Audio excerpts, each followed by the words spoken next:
Spectrum എന്ന പേപ്പറിലെ love across the salt desert എന്ന സ്റ്റോറിയാണ് നമ്മൾ ഇന്ന് നോക്കുന്നത്. ഈ സ്റ്റോറിയുടെ ഓഥറായ KKN ദാരുവാലയെക്കുറിച്ച് നമുക്കൊന്ന് നോക്കാം. Daruwalla is a major Indian poet and short story writer in English. Daruwalla ഒരു ഇന്ത്യൻ ഇംഗ്ലീഷ് കവിയും ചെറുകഥാകൃത്തുമാണ്. He was born in 1937 in Lahore. 1937 ലാഹോറിലാണ് അദ്ദേഹം ജനിച്ചത്. Before the partition of India, his family left Lahore in 1945 and moved to Junagadh and later to Ranpur in India. India വിഭജനത്തിന് മുമ്പ് 1945 അദ്ദേഹത്തിൻ്റെ കുടുംബം ലാഹോർ വിട്ട് ആദ്യം ജൂനാഗഡിലും പിന്നീട് ഇന്ത്യയിലെ രാംപൂരിലും താമസമാക്കി. He studied in various schools and various languages. He did his MA in English. ഇങ്ങനെ പല സ്ഥലങ്ങളിലുമായി താമസിച്ചതുകൊണ്ട് ദാരുവാല വിവിധ സ്കൂളുകളിലും ഭാഷകളിലുമാണ് പഠിച്ചത്. അദ്ദേഹം ഇംഗ്ലീഷിൽ MA എടുത്തു.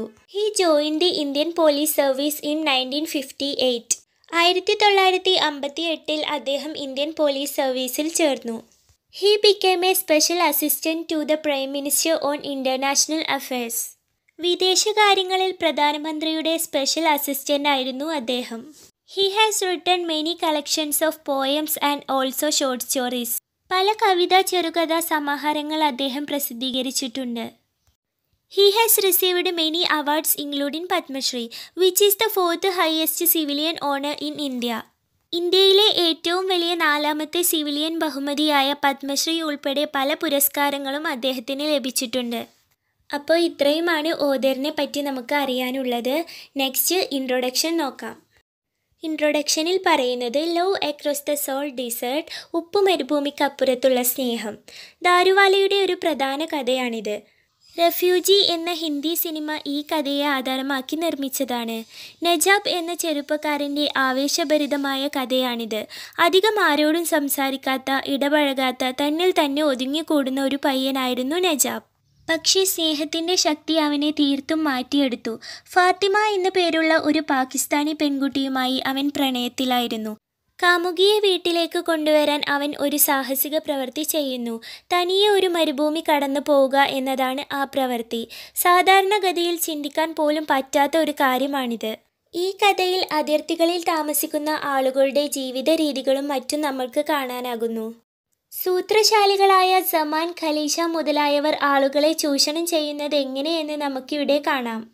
എല്ലാവിധ തടസ്സങ്ങളെയും അവഗണിക്കുന്ന പ്രേമത്തിൻ്റെ വിലയും ശക്തിയും നമുക്കിവിടെ ദർശിക്കാം. പ്രകൃതി എങ്ങനെയാണ് അത്തരം സ്നേഹബന്ധങ്ങളെ ആഘോഷിക്കുന്നതെന്നും നമുക്ക് കാണാം. നജബിൻ്റെ ഗ്രാമം കുറേ വർഷങ്ങളായി വരൾച്ചയുടെ കെടുതിയിലായിരുന്നു. പക്ഷേ ഫാത്തിമ ആ ഗ്രാമത്തിൽ കാലുകുത്തുമ്പോൾ അവിടെ മഴ പെയ്ത് ഭൂമി തളിർക്കുന്നു. ദാരുവാല സ്നേഹത്തിൻ്റെ സന്ദേശമാണിവിടെ തരുന്നത്. ലോകത്തിലെ എല്ലാ ജനങ്ങൾക്കും വികാരങ്ങളുണ്ട്. കഥയിലെ പ്രധാന ഘടകങ്ങൾ അതിലെ ഘടനയും അത് വരച്ചു കാട്ടുന്ന ചിത്രങ്ങളുമാണ്. ഒരു നല്ല ചിത്രകാരനെ പോലെ പ്രകൃതിയുടെ ഭംഗിയും അതിർത്തി ഗ്രാമക്കാരുടെ സാംസ്കാരിക സാമൂഹിക പ്രത്യേകതകളും ഈ കഥയിൽ വരച്ചു കാട്ടുന്നു. ഇതാണ് ബുക്കിൽ കൊടുത്തിട്ടുള്ള ഒരു ചെറിയ ഇൻട്രൊഡക്ഷൻ. നെക്സ്റ്റ് നമുക്ക് സ്റ്റോറിയുടെ സമ്മറി നോക്കാം. ദി റാൻ ഓഫ് കച്ച് ഒരു വലിയ ഏകാന്തമായ മരുഭൂമിയാണ്. അത് കുറുകെ കടക്കാൻ വളരെ വളരെ പ്രയാസമാണ്. പക്ഷേ പ്രത്യേക ചില കാരണങ്ങൾക്കു വേണ്ടി ആളുകൾ അത് കടക്കുന്നുണ്ട്. നജബ് ഹുസൈനും അത് കടന്നു. എന്തുകൊണ്ട്? കച്ചിലെ വരൾച്ച 3 കൊല്ലമായി നിലനിൽക്കുന്നു. ചിലപ്പോൾ മേഘങ്ങളെ കാണാം, പക്ഷെ മഴയില്ല. മൺസൂൺ വരുന്നില്ല. റാൻ ഇപ്പോൾ കണ്ടാൽ തോന്നും വിണ്ടുകീറിയ ദേഹവും മുറിവുകൾ ഉണങ്ങിയ പാടും ഉണങ്ങിയ തൊലിയുമുള്ള അനങ്ങാൻ പറ്റാത്ത ഒരു രാക്ഷസനാണെന്ന്. ഭൂമി അവിടവിടെ വിണ്ടുകീറിയിരിക്കുന്നു. കന്നുകാലികൾ മെലിഞ്ഞ് ശക്തി ക്ഷയിച്ചു. പലതും ചത്തുപോയി. ഒട്ടകങ്ങൾക്ക് മാത്രമാണ് അത്ര വലിയ പ്രശ്നം അനുഭവപ്പെടാതിരുന്നത്. അങ്ങനെ ഒരിക്കൽ വൈൻ സഞ്ചികൾ പോലെ മേഘങ്ങൾ ഉരുണ്ടുകൂടി. ഇടിമിന്നലുണ്ടായി. പെട്ടെന്ന് സഞ്ചികൾ പൊട്ടി വെള്ളം കീഴോട്ടൊഴുകി. ആ വരൾച്ച കഴിഞ്ഞിട്ട് ഇപ്പോൾ 2 വർഷമായി. പക്ഷെ ഇപ്പോഴും ആളുകൾ ഓർക്കുന്നു വരൾച്ച ഇല്ലാതാക്കിക്കൊണ്ട് ആദ്യത്തെ മഴ പെയ്ത ഫാത്തിമ ആ ഗ്രാമത്തിൽ കാലുകുത്തിയ നിമിഷം. ഇങ്ങനെയാണ് ഫാത്തിമ അവിടെ വന്നത്. അവൻ അവൾക്കു വേണ്ടി എന്തും ചെയ്യുമായിരുന്നു. അവൾ സുഗന്ധദ്രവ്യ വിൽപ്പനക്കാരൻ്റെ മകളായിരുന്നു. അവൾക്ക് കരയാമ്പൂവിൻ്റെയും കറുവാപ്പട്ടയുടെയും മണമായിരുന്നു. അവളുടെ ചിരി ചിലങ്കയുടെ ശബ്ദം പോലെയായിരുന്നു. അവളുടെ കൺപുരികങ്ങൾ ഇരുണ്ടതായിരുന്നു. അവൾക്കു വേണ്ടി അവൻ ഏത് മരുഭൂമിയും താണ്ടിയേനെ. അവൻ ഖാല ധൂംഘർ എന്ന സ്ഥലത്താണ് പകൽ കഴിഞ്ഞുകൂടിയത്. അത് ഇരുണ്ട ഒരു മലയായിരുന്നു. കച്ചിലെ ഏറ്റവും ഉയരം കൂടിയ മലയായിരുന്നു അത്. അവൻ അല്ലാരഗെ എന്നു പേരുള്ള തൻ്റെ ഒട്ടകത്തെ മേയാൻ വിട്ടു. വൈകുന്നേരമായപ്പോൾ അവൻ പഞ്ചമായി പീറിൻ്റെ തീർത്ഥാടന കേന്ദ്രത്തിൽ ചെന്നു. മലമുകളിലായിരുന്നു അത്. കുറച്ച് ഭക്ഷണ പദാർത്ഥങ്ങൾ അവൻ അവിടെ വെച്ചു. എന്നിട്ട് ഭക്ഷണം കഴിക്കുന്ന പാത്രത്തിൽ തട്ടി ശബ്ദമുണ്ടാക്കി. അവിടുത്തെ രീതിയായിരുന്നു അത്. പെട്ടെന്ന് തന്നെ കുറെ കുറുക്കന്മാർ അവിടേക്ക് പാഞ്ഞെത്തി. ആ ഭക്ഷണം അവർ കഴിച്ചു. ഇതൊരു നല്ല ശകുനമായിരുന്നു. അങ്ങനെ കുറുക്കന്മാർ വന്നില്ലായിരുന്നുവെങ്കിൽ അവൻ അവൻ്റെ യാത്ര തുടരുമായിരുന്നില്ല. പീറിൻ്റെ ബഹുമാനാർത്ഥം ഒരു വിളക്ക് അവിടെ എന്നും രാത്രി കത്തിച്ചു വയ്ക്കുമായിരുന്നു. ഏതാണ്ട് 100 കൊല്ലം മുമ്പ് പഞ്ചമായി പീർ ഒരു കുറുക്കനുമായി അവിടെ വന്നെന്നും ജനങ്ങളെ സേവിക്കാനാണ് അദ്ദേഹം വന്നതെന്നുമാണ് കഥ. രാത്രിയിൽ അദ്ദേഹം മുൾച്ചെടികൾക്കിടയിലാണ് ഉറങ്ങിയിരുന്നത്. കുറുക്കന്മാരൊഴികെ ആരും ശല്യപ്പെടുത്താൻ അവിടെ വരുമായിരുന്നില്ല. കുറുക്കന് തീറ്റ കൊടുക്കുന്ന പതിവ് ഈ ഐതിഹ്യത്തിൽ നിന്നും ഉണ്ടായതാണ്. വിളക്കിനെ വണങ്ങിക്കൊണ്ട് നജബ് യാത്ര തുടങ്ങി. വേഗം തന്നെ മനുഷ്യവാസമുള്ള സ്ഥലങ്ങളെല്ലാം പുറകിലായി. അവസാനത്തെ ഗ്രാമം ഖുറൻ ആയിരുന്നു. ഇനി 2-3 ദിവസത്തേക്ക് ഒറ്റമുറിയുള്ള ചെളി കൊണ്ട് നിർമ്മിച്ച ഒരു വീടും അവൻ കാണുന്നില്ല. ഇനി അവന് മുൻപിൽ മണലാരണ്യം മാത്രം. മൈലുകളോളം അതങ്ങനെ നീണ്ടുകിടക്കുന്നു. അവൻ പഞ്ചമായി പീറിൻ്റെ പേര് ഇടയ്ക്ക് പറഞ്ഞുകൊണ്ടിരുന്നു. നജബ് അത്ര ധൈര്യമുള്ള കുട്ടിയൊന്നുമല്ലായിരുന്നു. ഒരു പെൺകുട്ടിയുടെ പേര് കേൾക്കുമ്പോൾ പോലും അവന് നാണം വരുമായിരുന്നു. അവൻ ഒരു സാഹസപ്രവൃത്തിയിലും ഇതുവരെ ഏർപ്പെട്ടിട്ടില്ല. അവനെ ഓർത്ത് അവൻ്റെ പിതാവിന് വളരെ വിഷമമായിരുന്നു. കൊടുക്കുന്ന സാധനങ്ങൾക്ക് വില വാങ്ങിക്കാൻ പോലും അവന് നാണമായിരുന്നു. നജബ് റാൻ 4 പ്രാവശ്യം താണ്ടിയിരുന്നു. 1 മാസം മുമ്പാണ് അവന് 20 വയസ്സ് തികഞ്ഞത്. ഓരോ തവണ മരുഭൂമി കടന്നപ്പോഴും അവൻ്റെ കൂടെ ആരെങ്കിലുമൊക്കെ കാണുമായിരുന്നു. അവൻ്റെ അച്ഛനോ അല്ലെങ്കിൽ കള്ളക്കടത്തുകാരനായ സമാനോ. ഓരോ പ്രാവശ്യം പോകുമ്പോഴും അവൻ 500 രൂപയുടെ ബീഡിയില വാങ്ങിക്കൊണ്ട് പോയി. അത് 1200 രൂപയ്ക്ക് അതിർത്തിക്കപ്പുറം വിൽക്കുമായിരുന്നു. പക്ഷേ കിട്ടുന്ന ലാഭം ഏതാണ്ട് മുഴുവൻ തന്നെ ഓഫീസർമാർക്ക് കൈക്കൂലി കൊടുക്കാനും ഏജന്റുമാർക്ക് കമ്മീഷൻ കൊടുക്കുവാനും ഒട്ടകത്തെ മേയ്ക്കുവാൻ കൊടുക്കുവാനും അത് താമസിക്കുന്ന വീട്ടിലെ കൂട്ടുകാരനോ ബന്ധുവിനോ കൊടുക്കാനുമായി ചിലവാക്കുമായിരുന്നു അവൻ. ബാക്കി വരുന്ന തുകയ്ക്ക് പഴയ ടെർലിൻ ഡ്രസ്സുകളോ കരയാമ്പൂവോ വാങ്ങിക്കുമായിരുന്നു. അത് കഴിഞ്ഞ് അവൻ വീട്ടിലേക്ക് തിരിച്ചു വരും. ഒരിക്കൽ അങ്ങനെ പോയ ഒരു ട്രിപ്പിൻ്റെ ഇടയിലാണ് കരയാമ്പൂ വിൽപ്പനക്കാരനായ ഖാലിഷയുടെ വീട്ടിൽ അവൻ താമസിച്ചത്. ഖാലിഷ നജബിൻ്റെ അമ്മയുടെ ഒരു അകന്ന ബന്ധുവാണെന്നാണ് അവൻ്റെ പിതാവ് അവനോട് പറഞ്ഞിരുന്നത്. ഖാലിഷ നല്ല പൊക്കമുള്ള തടിച്ചു കൊഴുത്ത ഒരു മനുഷ്യനായിരുന്നു. തുടുത്ത മുഖമായിരുന്നു അവൻ്റേത്. ഒരു കരിഞ്ചുവപ്പ് പാട് അയാളുടെ മുഖത്തുണ്ടായിരുന്നു. അയാൾ എപ്പോഴും വെള്ളയും കറുപ്പും കള്ളികളുള്ള ഒരു ലുങ്കിയാണ് ഉടുത്തിരുന്നത്. ഒറ്റ ദിവസം കൊണ്ട് തന്നെ നജബിന് മനസ്സിലായി അയാൾ ഒരു തെമ്മാടിയാണെന്ന്. അവൻ്റെ കച്ചവട തന്ത്രങ്ങൾ പലപ്പോഴും നജബിൻ്റെ അച്ഛനെ ചൊടിപ്പിക്കുകയും നജബ് കേൾക്കെ തന്നെ അവൻ്റെ അച്ഛൻ ഖാലിഷയെ തെറി വിളിക്കുകയും ചെയ്യുമായിരുന്നു. പക്ഷേ ഖാലിഷയുടെ മകൾ ഒരു മാലാഖയായിരുന്നു. ഇരുട്ടിനെ പോലും പ്രകാശിപ്പിക്കാൻ പര്യാപ്തമായിരുന്നു. അവൾക്ക് നജബിനെയും അവൻ്റെ ചിരിയെയും വളരെ ഇഷ്ടമായി. പക്ഷെ വാക്കുപോലും അവൻ്റെ വായിൽ നിന്ന് പുറത്തു വന്നില്ല. വളരെ പതുക്കെ വിക്കി സംസാരിക്കുന്ന ഒരു ചെറുപ്പക്കാരനുമായി കല്യാണ നിശ്ചയം നടത്താൻ അവളുടെ പിതാവ് അവളെ നിർബന്ധിക്കുമായിരുന്നു. അവളുടെ വിധി മൂകന്മാരുമായി കഴിയാനാണല്ലോ എന്നവൾ ചിന്തിച്ചു. അവൻ അവളെ ഉറ്റുനോക്കുന്നത് കണ്ടപ്പോൾ അവൾ ചിരിച്ചു. രാത്രിയിൽ അവൾ പിന്നെയും ചിരിച്ചപ്പോൾ ഒരു ഭ്രാന്തമായ അടുത്തേക്ക് ചെന്നു. അവൻ പറഞ്ഞു അവൻ ഇനിയും വരുമെന്ന്. അടുത്ത തവണ വരുമ്പോൾ അവൻ ഒറ്റക്കായിരിക്കും വരുന്നതെന്നും പിതാവ് കൂടെയുണ്ടെങ്കിൽ സംസാരിക്കുവാനോ പെരുമാറാനോ പറ്റുകയില്ലെന്ന്. അവൻ പോയപ്പോൾ അവൾ അവനെ നോക്കി തന്നെ നിന്നു.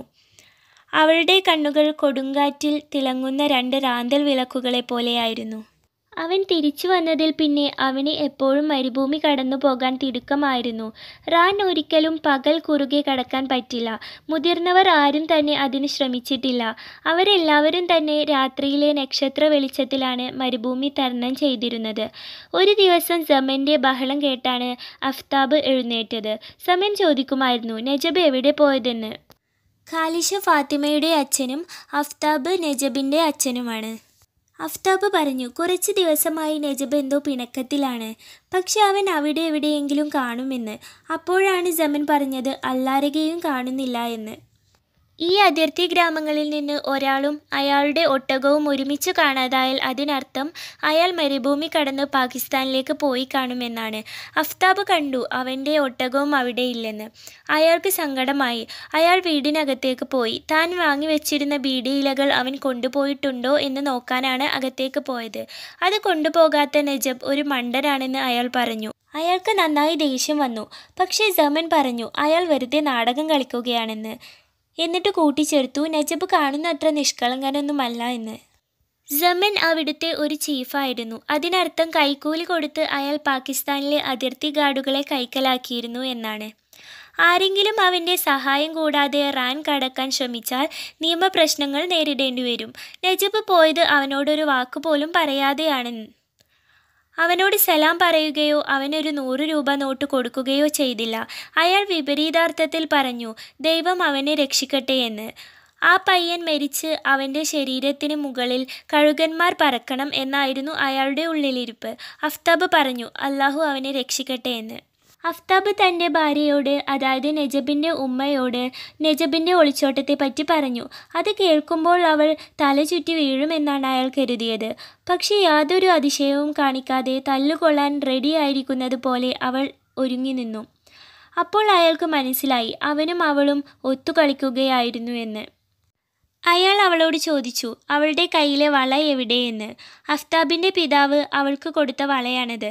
മറുപടിയായി അവൾ പറഞ്ഞു ഒട്ടും വിഷമിക്കേണ്ടതില്ല, നജബ് കരയാൻ പോവുമായി, വേഗം തന്നെ തിരിച്ചു വരുമെന്ന്. അല്ലാരക വേഗം നടന്നു. രാത്രി മുഴുവൻ നടന്ന് നജബ് ഇൻ്റർനാഷണൽ ബൗണ്ടറി കടന്നു. അവൻ വിശ്രമിച്ചു. പകൽ യാത്ര ചെയ്യുന്നത് സാധ്യമല്ല. 2 കാരണങ്ങളുണ്ടെന്ന്. ഇന്ത്യൻ ഗാർഡുകൾ നിരീക്ഷിക്കും. രണ്ടാമതായി പകലിൻ്റെ ചൂടിൽ എല്ലാം ഒരു മരീചിക പോലെ തോന്നിക്കും. സൂര്യൻ ഉദിച്ചുയർന്നപ്പോൾ തൻ്റെ കയ്യിലുണ്ടായിരുന്ന പാത്രത്തിൽ നിന്നും അവൻ അല്പം വെള്ളം കുടിച്ചു. ഉച്ചയ്ക്ക് അവൻ തൻ്റെ ആദ്യ ഭക്ഷണം കഴിച്ചു, ഉണക്ക അപ്പവും ഉള്ളിയും. ഈ നേരമൊക്കെ അവൻ ഫാത്തിമയെ പറ്റി ചിന്തിക്കുകയായിരുന്നു. അവളുടെ അടുത്തെത്താൻ 10 മൈൽ താഴെയുള്ളൂ. ഒരു കാറ്റ് ഊതുന്നുണ്ടായിരുന്നു. ആ കാറ്റിൽ കുറേ മേഘങ്ങൾ വന്ന് ആകാശത്തിൻ്റെ ഒരു നല്ല ഭാഗം മറച്ചു. അവന് പോകാൻ സമയമായി എന്ന് അവൻ തീരുമാനിച്ചു. അല്ലാരകയുടെ ദേഹത്ത് കടിഞ്ഞാൻ വെച്ചപ്പോൾ അല്ലാരക നജബിന് ഭ്രാന്താണോ എന്ന രീതിയിൽ നോക്കി. ഈ സമയത്ത് യാത്ര ചെയ്യുന്നത് സുഖമുള്ള കാര്യമല്ലല്ലോ. നജബിനും അറിയാമായിരുന്നു അവൻ ഇപ്പോൾ യാത്ര ചെയ്യാൻ തോന്നിച്ചതും ഒരു ഭ്രാന്താണെന്ന്. അധിക ഭാരമായാൽ ഒട്ടകങ്ങൾ ചത്തു വീഴാറുണ്ട്. ഇന്ത്യയിലെ അതിർത്തി പോലീസും പാകിസ്ഥാനിലെ പട്ടാളക്കാരും നിരീക്ഷിച്ചുകൊണ്ടിരിക്കും. മരുഭൂമിയിലെ മരീചിക യാത്ര ദുർഘടമായിരിക്കും. പക്ഷേ ഫാത്തിമയുടെ മുഖം അവനെ വിളിച്ചുകൊണ്ടേയിരുന്നു. നജബ് ഇൻ്റർനാഷണൽ അതിർത്തി കടന്നു. ഏതു വഴിയെയാണ് പോകേണ്ടത് എന്ന് അവനറിയില്ല. പാകിസ്ഥാൻ പട്ടാളക്കാരുടെ 2 പോസ്റ്റുകളുള്ളത് ജഗത്രായിലും വിങ്കൂറിലുമാണ്. അവ രണ്ടിൻ്റെയും ഇടയിലുള്ള വഴിയെയാണ് അവന് പോകേണ്ടത്. പക്ഷേ അവൻ്റെ വഴി അല്പം തെറ്റിപ്പോയി. പാകിസ്ഥാൻ പോലീസ് ഒട്ടകത്തെ കണ്ടു. കൈക്കൂലിയൊന്നും കൊടുക്കാതെ ഒരു ഇന്ത്യൻ കള്ളക്കടത്തുകാരൻ ബീഡി ഇലകൾ കടത്തുകയാണെന്ന് അവർക്ക് മനസ്സിലായി. ഏതാണ്ട് 1 മൈലോളം അവനെ പിടിക്കാൻ അവർ ഓടി. അവർ ഇടയ്ക്കിടയ്ക്ക് വെടിവെക്കുന്നുണ്ടായിരുന്നു. പക്ഷേ ബുള്ളറ്റുകൾ അവയുടെ ശക്തി കുറയുമ്പോൾ താഴേക്ക് വീണുകൊണ്ടിരുന്നു. കാറ്റ് നജബിൻ്റെ മുഖത്ത് പൊടി അടിച്ചു കയറ്റി. പൊടിപടലങ്ങൾ വേട്ടക്കാരനും വേട്ടയാടപ്പെടുന്നവനും തമ്മിൽ ഒരു മറ പോലെ നിന്നു. പൊടി അടിഞ്ഞപ്പോൾ നജബ് അറിഞ്ഞു താൻ ഒറ്റക്കാണെന്ന്. കുറേ നേരത്തേക്ക് നജബ് ഒരു വിഭ്രാന്തിയിലായിരുന്നു. അല്ലാരക ക്ഷീണം കൊണ്ട് ചത്തുപോകുമോ എന്ന് അവന് പേടിയായി. അതുകൊണ്ട് അതിൻ്റെ പുറത്ത് കയറാതെ അവൻ അതിൻ്റെ കൂടെ നടന്നു. അരമണിക്കൂറിനുള്ളിൽ ഉപ്പ് കാരണം അവൻ്റെ കാലിലെ തൊലിയെല്ലാം പോയി കാലുകൾ വിണ്ടുകീറി. ചൂട് അവൻ്റെ കണ്ണിനെ വേദനിപ്പിക്കുന്നുണ്ടായിരുന്നു. എങ്ങനെയെങ്കിലും അവൻ നടന്നു നീങ്ങി. സാവധാനം വെളിച്ചം കുറഞ്ഞു കുറഞ്ഞു വന്നു. ഇരുട്ടാവാൻ തുടങ്ങി. എങ്ങോ നിന്നോ ഉണക്ക ചാണകം കത്തിക്കുന്ന പുക അവൻ കണ്ടു. ദൈവത്തിന് നന്ദി, അവൻ എത്തേണ്ട സ്ഥലത്ത് എത്താറായി. അവൻ രാത്രിയാകാൻ കാത്തുനിന്നു. പെരുവിരലിൽ മുടന്തിയാണ് അവൻ നടന്നിരുന്നത്. അവൻ്റെ കാൽപാദങ്ങൾ വളരെ മോശമായ അവസ്ഥയിലായിരുന്നു. 1 മണിക്കൂറിനുള്ളിൽ അവൻ അവൻ്റെ കാമുകിയുടെ വാതിൽക്കൽ എത്തി. ജനലിലൂടെ അവളെ അവൻ വിളിച്ചു. പേടിച്ചരണ്ട ഒരു മാൻപേടയെപ്പോലെ അവൾ കട്ടിലിൽ നിന്ന് എഴുന്നേറ്റു. ആളെ തിരിച്ചറിഞ്ഞപ്പോൾ തിളങ്ങുന്ന കണ്ണുകളോടെ അവൻ വാതിൽ തുറന്നു. നേരം വെളുക്കുന്നതിന് 2 മണിക്കൂർ മുമ്പ് ഒരു സൈനികൻ വന്ന് ഖാലിഷയുടെ വാതിൽക്കൽ ആഞ്ഞാഞ്ഞു ചവിട്ടി. റാൻ കടന്നു വന്ന ഒരു കള്ളക്കടത്തുകാരനെ പറ്റി വല്ലതും അറിയാമോ എന്ന് അയാൾ ഖാലിഷയോട് ചോദിച്ചു. ഒരു കുരുവിയെപ്പോലും തൻ്റെ വീട്ടിലോ നാട്ടിലോ വന്നിട്ടില്ല എന്നായിരുന്നു ഖാലിഷയുടെ മറുപടി. രാത്രിയിൽ പട്ടിയും കുരച്ചിട്ടില്ല. എന്തിനാണ് ഒരു കള്ളക്കടത്തുകാരൻ തൻ്റെ അടുത്ത് വരുന്നതെന്ന് അയാൾ കണ്ണുറുക്കിക്കൊണ്ട് സൈനികനോട് ചോദിച്ചു. സൈനികൻ പറഞ്ഞു, കാലിഷയുടെ വയറ്റിൽ പണം കുത്തി നിറച്ച് വെച്ചിരിക്കുകയാണല്ലോ എന്ന്. അവൻ്റെ ഹൃദയത്തിലുള്ള ചെളിയേക്കാൾ കൂടുതൽ ഭാരം അവൻ്റെ വയറ്റിലുള്ള വെള്ളിക്കാണ്. സൈനികൻ്റെ ഈ പറച്ചിൽ കാലിഷയെ വളരെയധികം അലോസരപ്പെടുത്തി. അയാൾക്ക് പിന്നീട് ഉറങ്ങാൻ കഴിഞ്ഞില്ല. പിറ്റേ ദിവസം രാവിലെ തൻ്റെ അച്ഛനൊരു ഗ്ലാസ് ആവി പറക്കുന്ന പാൽ കൊടുത്തിട്ട് ഫാത്തിമ പറഞ്ഞു, നജബ് അവിടെയുണ്ടെന്ന്. രാത്രി അവൻ കന്നുകാലികളുടെ ഷെഡിലാണ് കിടന്നിരുന്നത് എന്ന്. അയാൾ സ്തംഭിച്ചു പോയി.